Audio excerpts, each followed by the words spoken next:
qui venez de demander vos news, vous savez qu'avec l'assistant personnel intelligent BMW, vous pourriez les demander de la même manière à votre BMW série 3 ? Enfin, de la même manière, disons que vous auriez pu également lui demander d'activer vos sièges chauffants pour vous mettre dans les meilleures conditions d'écoute. Nouvelle BMW série 3, conduire l'innovation.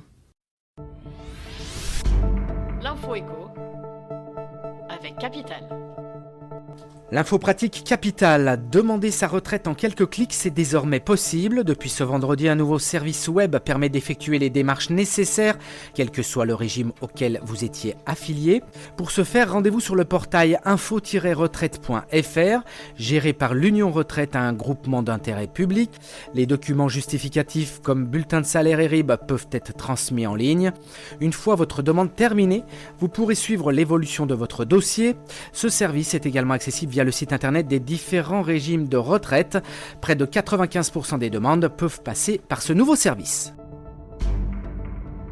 Le chiffre du jour, 47 000, c'est le nombre de clients d'Orange Bank qui peuvent pousser un ouf de soulagement. La banque a annoncé à Capital qu'elle annulait l'augmentation de certains de ses tarifs bancaires. D'après Orange, 47 000 comptes étaient concernés par ces hausses prévues à partir du 1er mai 2019. Parmi les hausses envisagées au départ, on retrouve les frais de gestion ou encore l'encaissement d'un chèque sur un compte étranger. Ces augmentations ne touchaient qu'une partie des 188 000 comptes issus de l'ex-Groupama Bank racheté par Orange et ne concernaient pas les 248 000 clients de l'offre digitale classique d'Orange Bank. Le coup de gueule du jour est poussé par Renaud Muselier, le président de la région PACA. Ce bâtiment a été mal conçu, mal construit et est ingérable. C'est par ces mots sans équivoque que l'édile s'en prend à la Villa Méditerranée. Il faut dire que l'édifice est un vrai gouffre financier depuis son inauguration en 2013. Après avoir coûté 82 millions d'euros aux finances locales, la Villa Méditerranée n'a toujours pas d'occupant.